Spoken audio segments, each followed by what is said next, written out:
Good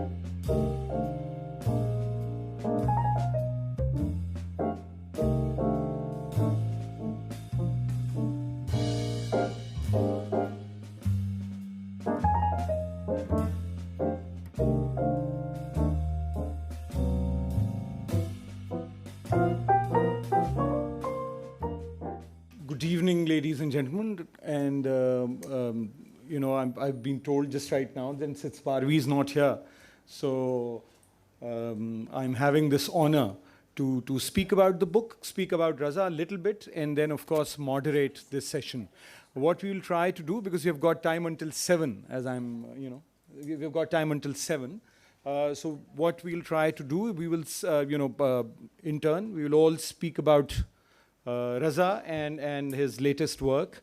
And then we can also have perhaps an interactive session, a conversation between the audience and the friends who are in the audience and the author of the book. And there's a bit of, I have to, at the outset, I have to tell you all that, I have this very strong personal relationship with Raza.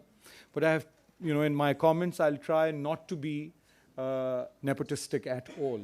Because and that is why I begin with a criticism, and that criticism is not about this book.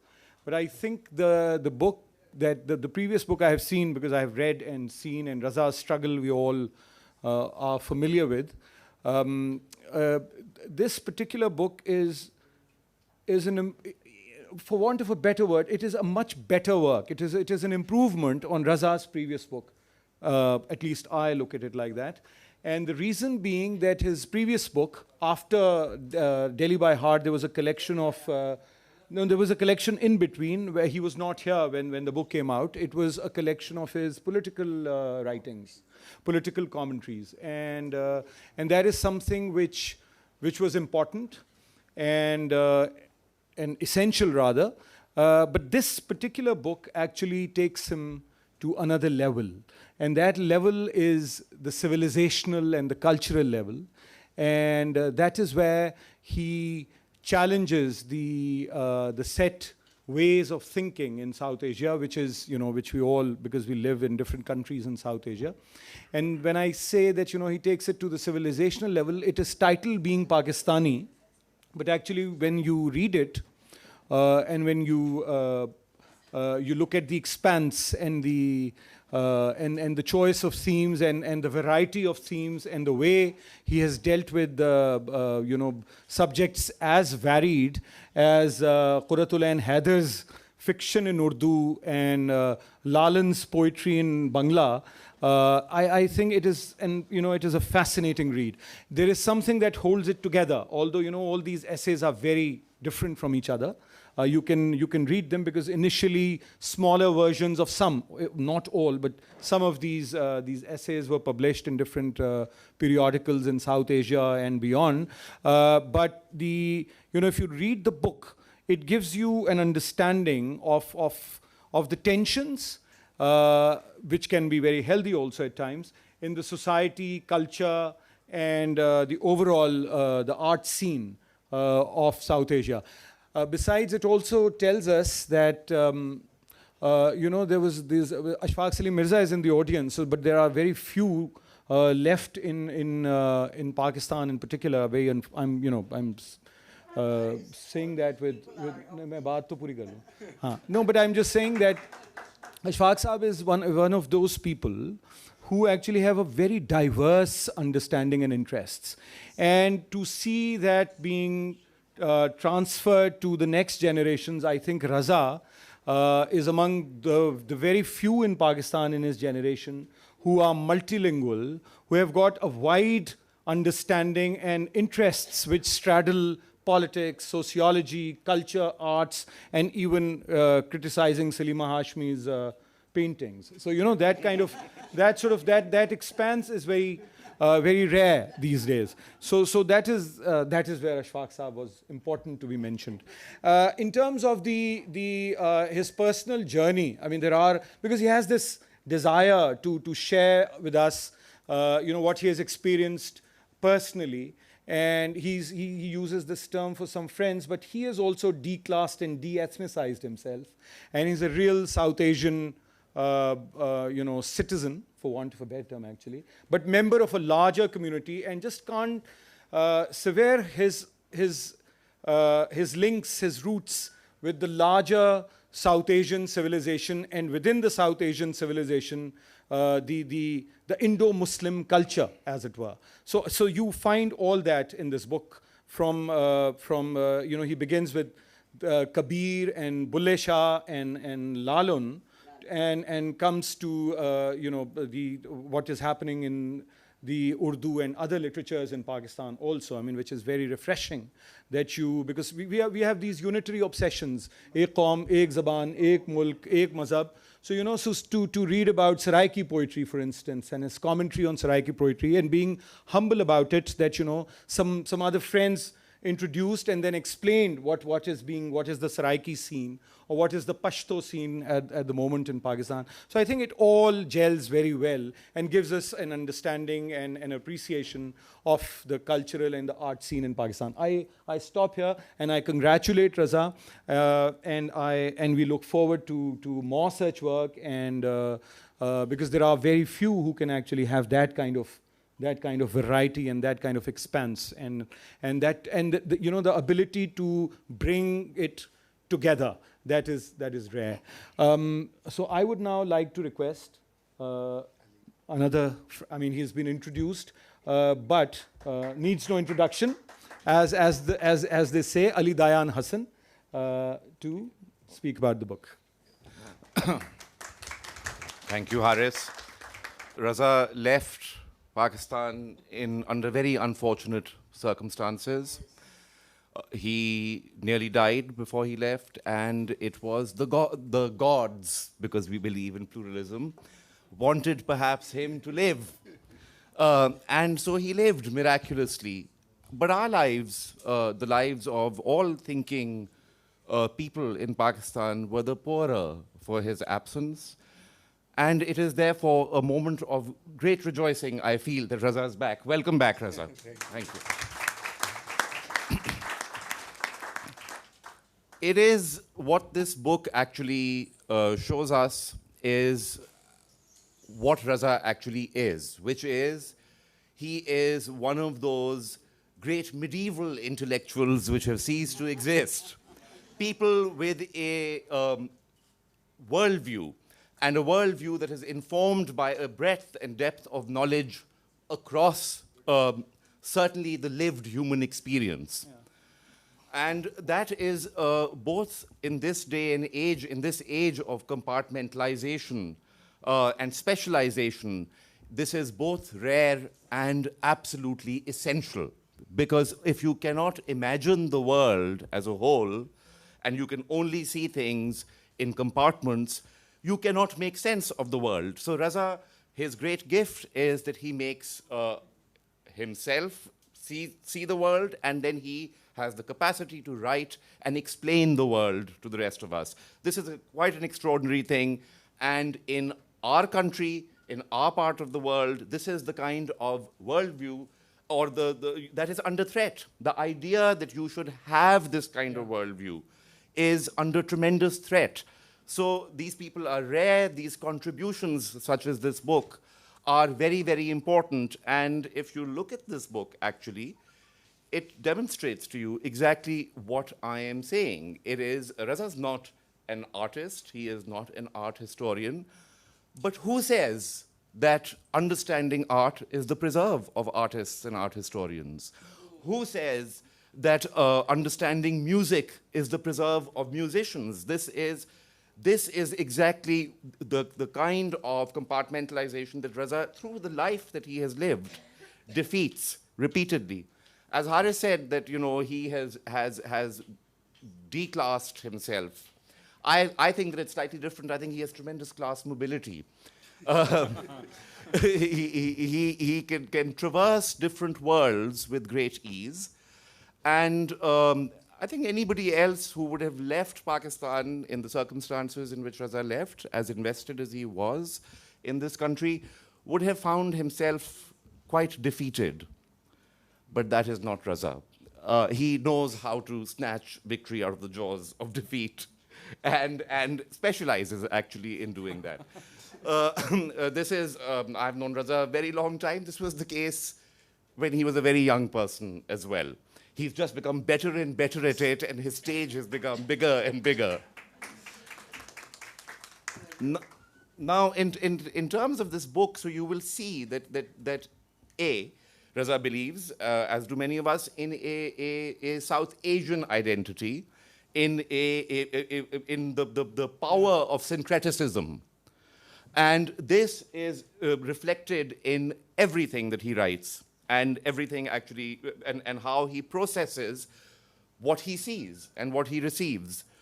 This book ranges from the book actually focuses on outsiders, the artist not recognized in her own country, another artist, the late Asim Bhatt, who is painting murals on the walls and is not selling his art.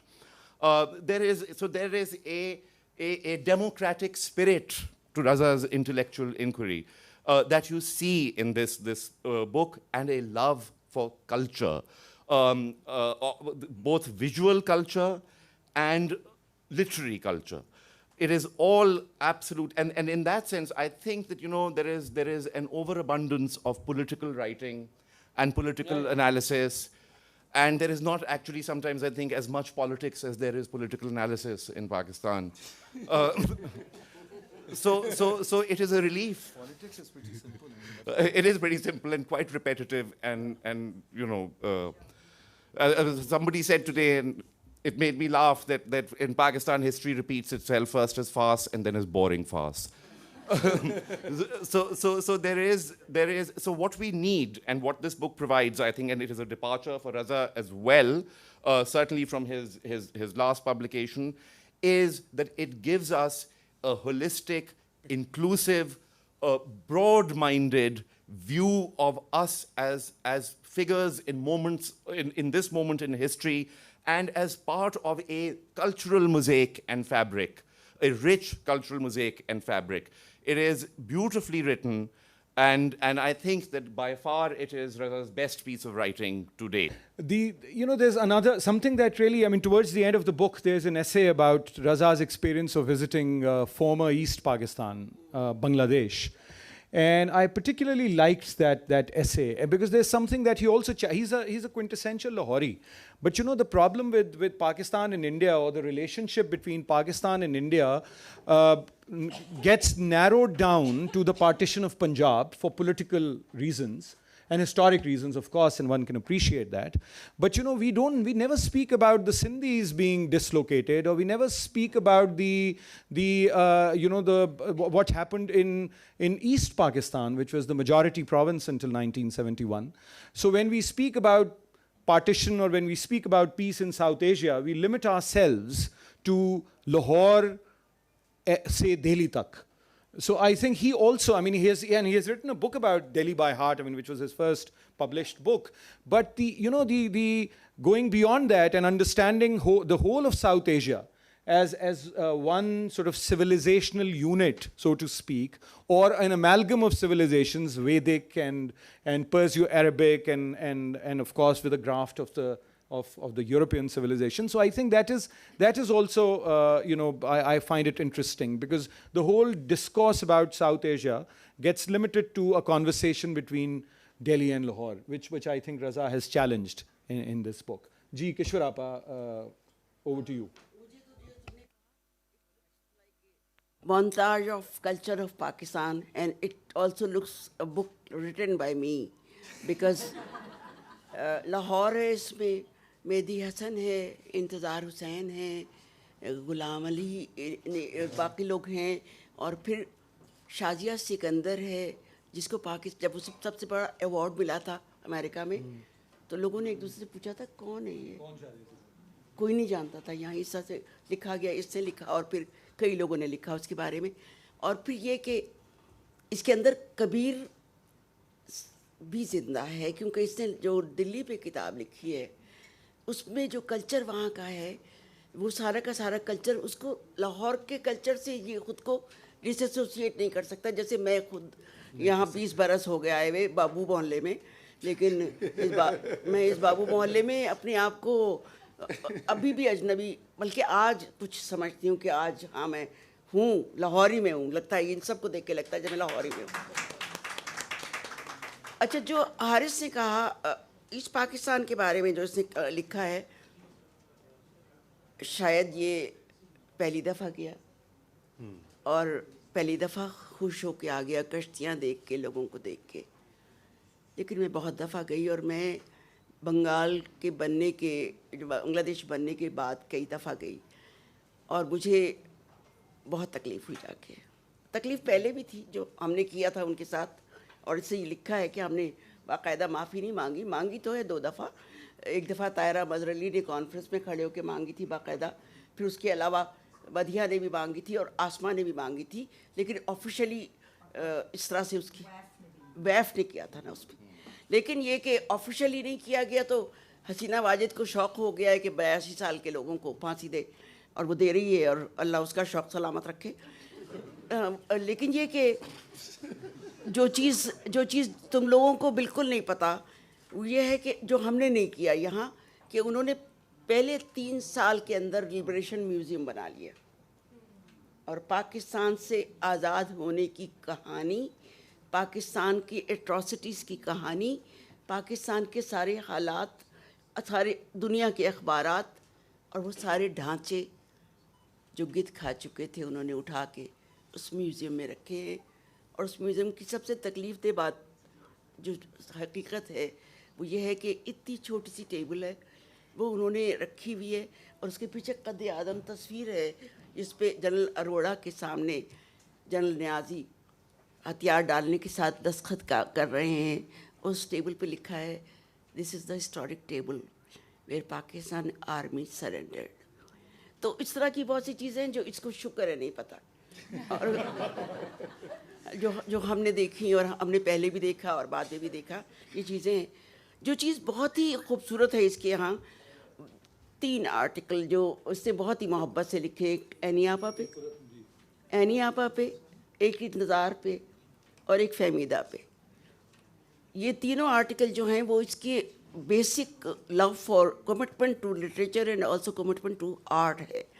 اس کے علاوہ جو آرٹسٹوں پہ جیسے علی نے بتایا, عاصم کو یہاں واقعی بہت کم لوگ جانتے ہیں, بہت کم لوگوں نے اس کے بارے میں لکھا بھی ہے. عمران قریشی کو اب جاننے لگے ہیں کہ اسے بھی 1-2 ایوارڈ مل گئے ہیں, اس لیے عمران قریشی کو جانتے ہیں. قدوس کو اس کی پینٹنگ کے حوالے سے کم جانتے ہیں اور اس کے مضمونوں کے حوالے سے زیادہ جانتے ہیں. لیکن قدوس کا ایک جو بیسک ہے کام کہ اس جب مارشل لاء میں کے زمانے میں سیالکوٹ سے آیا ہوا وہ لڑکا جسے NCA میں پڑھا, اس کو احساس ہوا کہ اس مارشل لاء نے پاکستان کے لوگوں کو بونا بنا دیا ہے, ڈوارف بنا دیا ہے. اور اس لیے اس کے یہاں سب سے پہلے آپ کو ڈوارف نظر آئیں گے, ہر پینٹنگ میں ایک بونا نظر آئے گا. ابھی کچھ اس کے یہاں بڑے ہو گئے لیکن بونا اس کی بنیاد ہے, پینٹنگ جو اس سے بنائی اس میں کر کے. تو پاکستان میں جو ایٹراسٹیز ود ان مشرقی پاکستان کے علاوہ مغربی پاکستان میں جو ہمارے ساتھ ہوئیں, کہ ہم نے 11 سال کے بچے کو بھی کوڑے لگتے ہوئے دیکھے جو ہمارے ساتھ گول باغ میں کھڑا تھا. بھٹو صاحب کی نماز غائبانہ نماز جنازہ میں سے اس کو پکڑ کے, اس کا نام جیکب تھا, اس کو پکڑ کے لے گئے تھے اور اس کو اسی وقت 10 منٹ کے بعد وہاں دستور اس وقت یہی تھا, آدھے گھنٹے بعد لگا گئے تھے کوڑے. ان سب کا حوالہ جالب کے حوالے سے جو مضمون ہے, ایٹراسٹیز جتنی ہیں وہ میں پڑھتے چھوڑ دیتی تھی, کیونکہ میں خود بہت لکھ چکی ہوں اس پہ, دیکھ چکی ہوں اتنا کچھ. اور پھر پتہ نہیں کیوں ماضی کو یاد کرنا اگر اچھا ہو تو کبھی مسکراہٹ آتی ہے, لیکن جب ماضی برا ہو تو آنسو آتے ہیں. اور اپنی ہیوملٹی جو ہمارے اندر یہ سارے لوگ کر گئے ہیں نا, مختلف ماشاء اللہ والے, اور کر رہے ہیں آنے والے بھی. تو اس نے مضمون مختلف موقع پہ اور مختلف اوقات میں اور مختلف زمانوں میں لکھے. یہ وہ سارے مضمون ہیں جو اس کو ریباؤنڈ کیے ہیں یادداشتوں کی شکل میں بھی, اور پھر یہ کہ پورے مضمون بھی کہیں نہیں دیے, کہیں کہیں کاٹ دیا ہے, पुराने मजमून तुमने पढ़े हुए हैं, तुम्हारे रोज़नामचे की तरह, जैसे तुम्हारे खिलाफ उसमें लिखा गया था थाने में जब तुम्हारे ऊपर गोलियां चली थी, तो उसी तरीके से तुमने कहीं कहीं से मजमून काट दिए. लेकिन मुझे वो भी रज़ा चाहिए जिसने हिम्मत की एकदम बाहर जाके पाकिस्तान से दोबारा ताल्लुक़ रखने की हर लम्हे और यहाँ पे लिखते रहने की, और फिर अब वापस आके ये महसूस करने की कि मैं अपनी ज़मीन का हूँ, मुझे इस ज़मीन से रिश्ता रखना है. ये है हमारा रज़ा. रज़ा ने ज़िंदगी में बहुत कुछ सहा है, लेकिन रज़ा ने अभी वो लिखा नहीं है. और अच्छा किया कि अभी नहीं लिखा, कुछ और सहले, क्योंकि अभी तो हमारी मंजिलें सहने की ये ख़ास तौर से ये अगले जो 5 साल आ रहे हैं, ये हमारे लिए बड़े गम सहने और दुख सहने की मंजिलें आ रही हैं. तो इसलिए तुम एज ऑब्जर्वर नहीं लिखोगे, तुमने बहुत सी चीज़ें एक ऑब्जर्वर भी लिखी हैं. पार्टिसिपेंट तुम सब जिनके साथ मुकालमा किया, फहमीदा के साथ किया, यानी यहाँ आके ऑब्जर्वेंट हो, इंतज़ार हुसैन को मिले हो जाके, लेकिन पाकिस्तान में तुम रहे हो. और फिर तुम्हारे बाप ने बहुत से ऐसे फैसले किए हैं जिससे हम भी डिसएग्री करते थे और तुम भी डिसएग्री करते हो, क्योंकि इनके अब्बा चीफ जस्टिस थे. तो वो भी हवाला हम अपनी याददाश्तों में देखना चाहते हैं, क्योंकि सारे अच्छे बच्चे नहीं होते और बकौल मजाज के सारे अच्छे बाप नहीं होते. वो कहता था, किसी उससे कहा कि तुम्हें किस तरह बर्दाश्त करते हैं तुम्हारे बाप. उसने कहा, मजाज ने कहा कि किसी के बच्चे जो होते हैं वो फर्माबरदार होते हैं, मेरे वालिदैन फर्माबरदार हैं. तो कुछ ऐसा ही वाक़ है. इसके साथ भी यही है. तो ये इसको लिखने का जो मरज़ है वो इसकी माँ से मिला है. नहीं, लेकिन किशोर आपा, जो बच्चे अपने वालिदैन को सही तरह पाल लेते हैं उनके वालिदैन ठीक हो जाते हैं. नहीं, वालिदैन कभी ठीक नहीं होते, क्योंकि वो अपने ज़माने को याद करते रहते हैं. वो उस ज़माने में ज़िंदा नहीं रहना चाहते जिस ज़माने में वो हैं. वो ज़िंदा रहने के लिए ज़रूरी है कि पहले हम ये हमारा सारा माजी है, कल्चर है, हमारी तहज़ीब है. अभी हमें आगे, अभी इसने और लिखना है, हारिस ने भी और लिखना है. हारिस ने जिन ख़वातीन का तज़किरा किया है, बख्तावर वगैरह, उसका इसने भी तज़किरा किया है, और अच्छा लगा उसको, उनको उसकी उन ख़वातीन के बारे में पढ़ के जिनको पाकिस्तान नहीं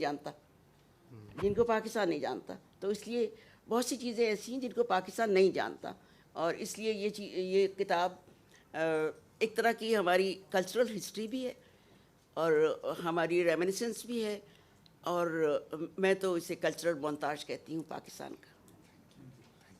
शुक्रिया किशोर. रज़ा, ओवर टू यू. आप जरा कुछ किताब के बारे में कुछ अपनी journey. First of all, thank you so much, everyone, for being here at such a short notice. Michelle, thanks for putting this together. और सबसे ज़्यादा है कि इतने अच्छे दोस्त और मेहरबान और मेंटर्स, सबसे पहले तो हमारी जो हैं मोहतरमा शायरा गरबो हिंद, गरबो शर्क जो हैं दोनों, और मिर्ज़ा साहब खसूसन आए हैं इतनी सीढ़ियाँ चढ़ के. Thank you so much for being here, and all my friends from past lives. There are some civil servants and there are some colleagues from earlier phases of my life, and then of course Ali, who happens to be my school friend. Let me give you a full transparency के interest में.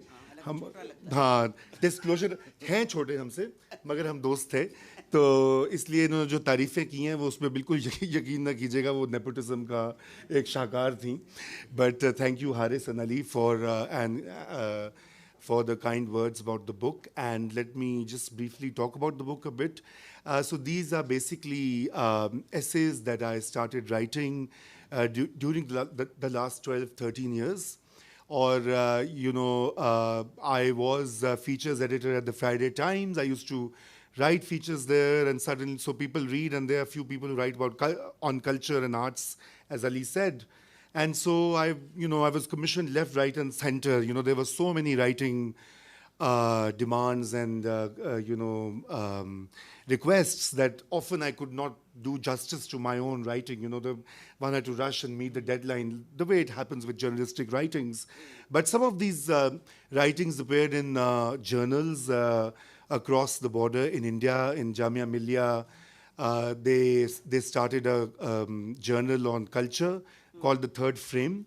So, 3 of these essays were published there. The one where I compared, and that was the time of, I was also, Mushir Hassan was Ji, Mushirul Hassan, the famous historian, was the vice chancellor, and he was very kind enough to, so, I was thrilled that somebody who's not an expert, as Ali said, on art and art history, or even, poetry for that matter, was being asked to write about it. And so it was a challenge, a personal challenge, and also a journey of learning about myself. And as I researched, as I spoke to people, I discovered more and more about our past, about our land, about our people, about our multiple histories that exist, are often invisible, often less talked about, because what we have is a singular imposition or idea of, the kind of history textbooks that teach us, that there was a guy called Muhammad bin Qasim who arrived in 712, and he happened to be the first Pakistani, quote unquote. It's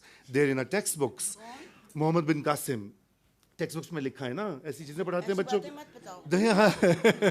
मैं कह रहा हूँ कि देखिए मैं उससे, so I was trying to de-learn and unlearn some of these things that there were people before Qasim and there are people after him as well, and that the fact that when I traveled within Sindh to do research for this paper, this was a paper on the idea of a goddess, and so I was searching on the Kali temples in Sindh, and I discovered that there were so many active and functional temples. I did not know as a Punjabi Lahori that all of this existed within Pakistan, because in Pakistan we all thought that we all are Muslim and it's an Islamic country and there's no other religion here. So you only find out about these things, and so writing was more of a means of discovery. And then I discovered the Sufi traditions, which somehow built upon that ancient past of Sindh and other lands, and then how it was being exhibited in the modern day by the cult worship of Benazir Bhutto in Sindh. So, from the Kali temples to the Sindhi folk heroines to the Sufi poetry, because in Shah Latif Bhitai's poetry, almost all the heroines are women. There are 8 or 9. even in Punjabi poetry. And even in Punjabi poetry, even in Saraiki. And so that was a discovery. How come all this folk poetry is about celebrating and elevating and worshipping women, and yet we treat women in such a shoddy manner in Pakistan, whether it's illegal, the laws that exist, or other things that exist. So this was a journey. And, I have to say that I was extremely lucky.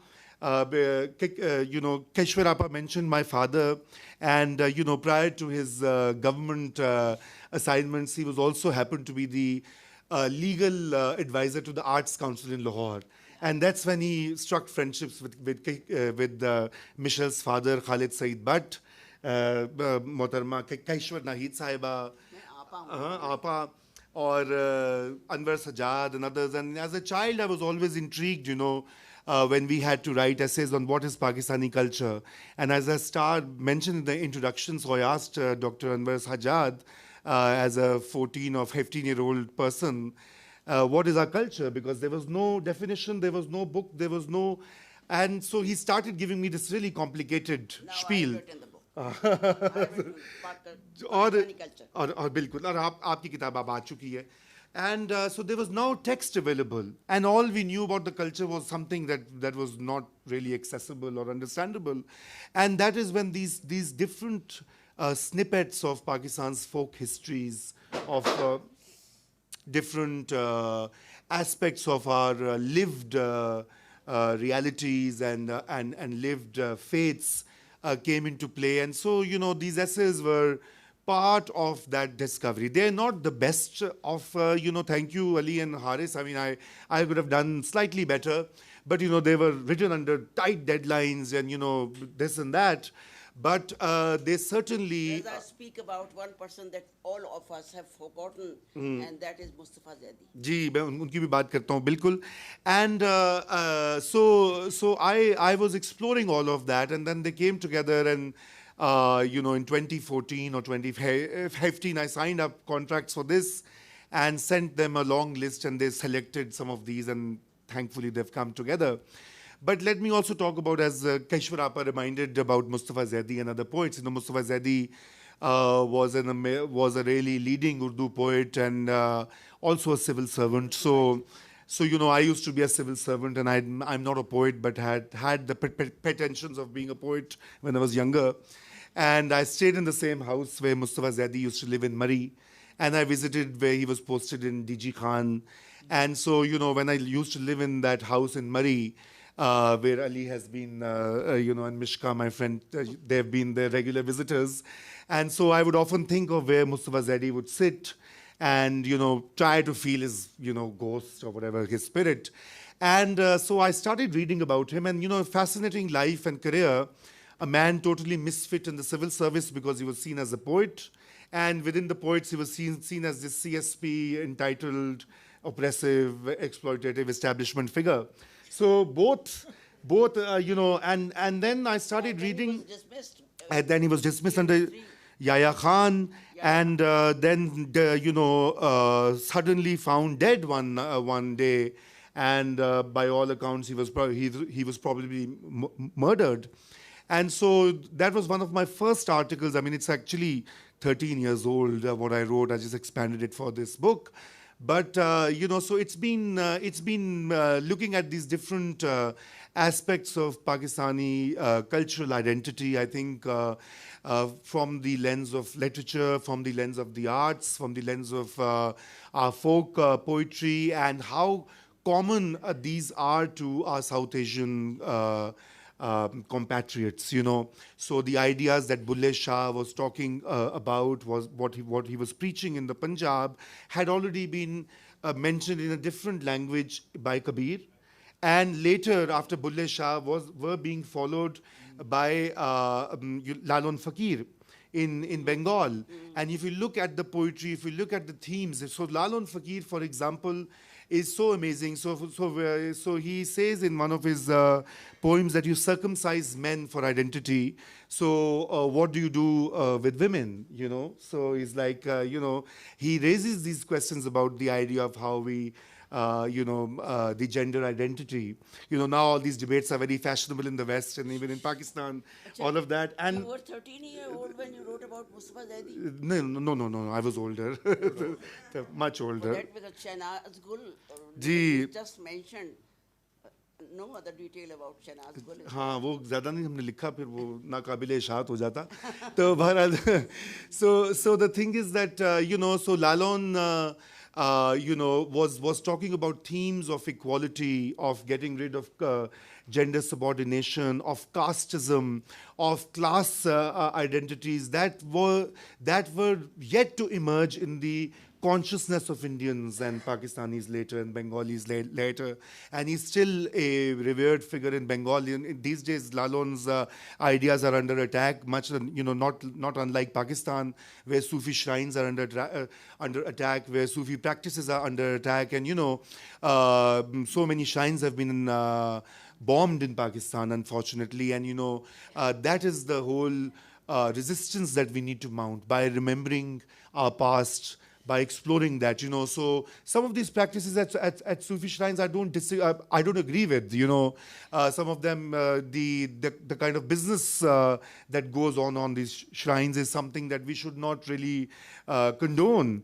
But at the same time, there's a whole pluralistic history of these shrines as spaces where they are multi-faith spaces, as spaces where people find solace, and in the absence of services such as counseling or trauma counseling, people go and just cry at these shrines. They have their own function in human lives. تم نے یہ کیوں کہا ہے the cult of feminine in Kali?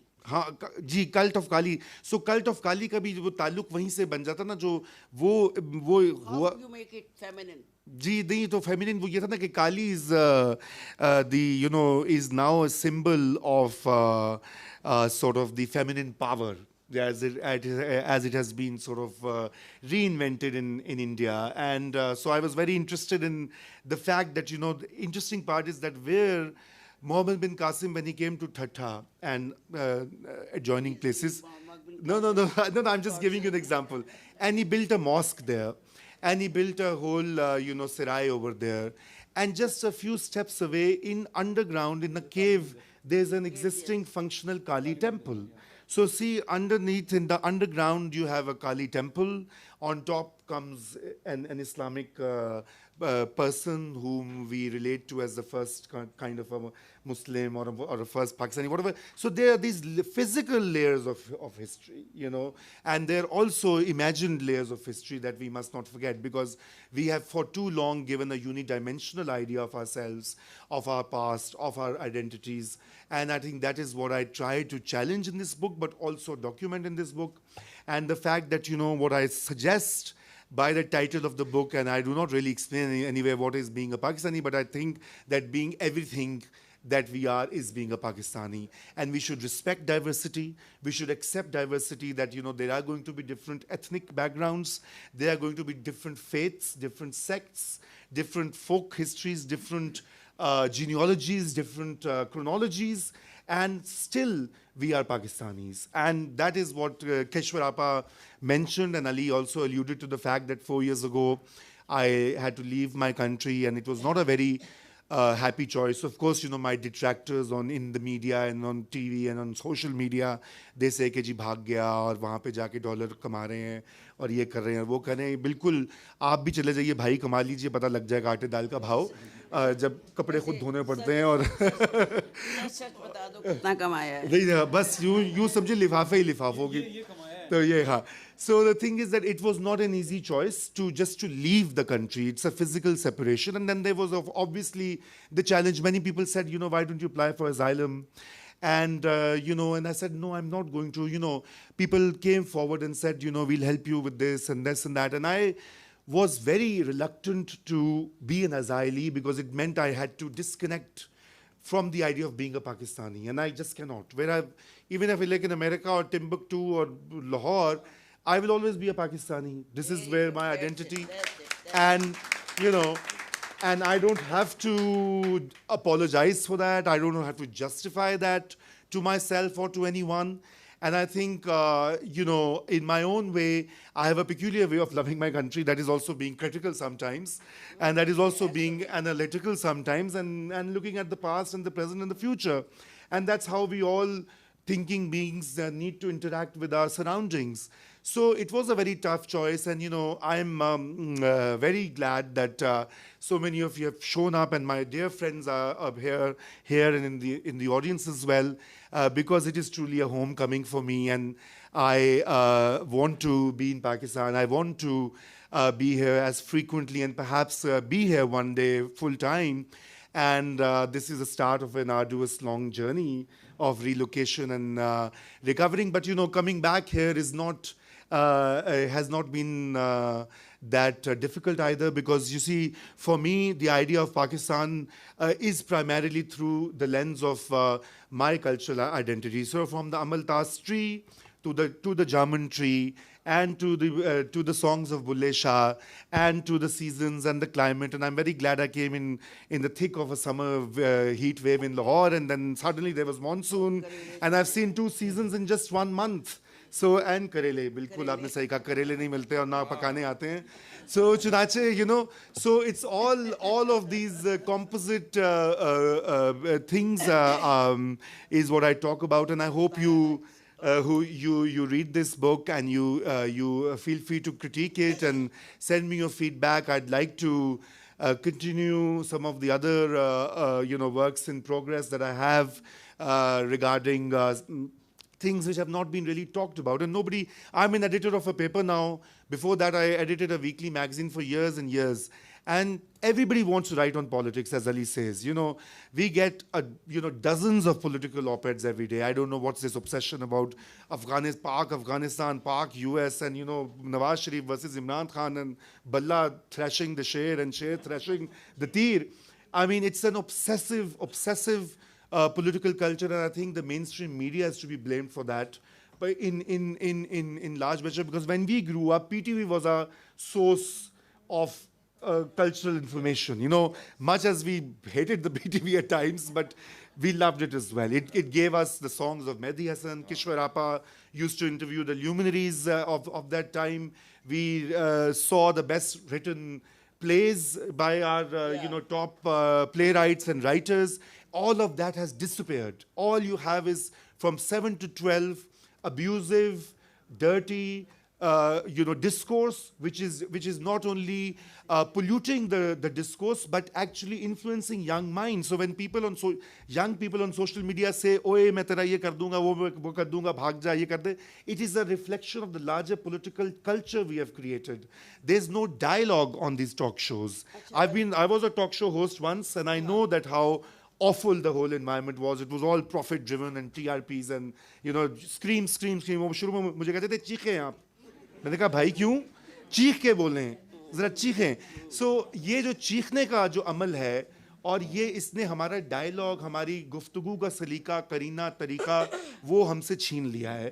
क्योंकि हमारे एक बाकायदा एक कल्चर था, हर हमारे सब कल्चर के अंदर, चाहे वो चौपाल हो, चाहे वो थड़ा हो लाहौर का, चाहे वो सिंध का अपना तरीक़ाकार हो, या हुजरा हो पख्तूनख्वा में, वो जा चुका है. उसकी जगह एक ये हो गया कि ये चार लोग बैठे करें तुम चोरो तुम चोरो तुम चोरो तुम चोरो, and that's it. So we need to move beyond that, and I hope that our mainstream media goes back to bringing in programs for kids, for young people. अच्छा मैं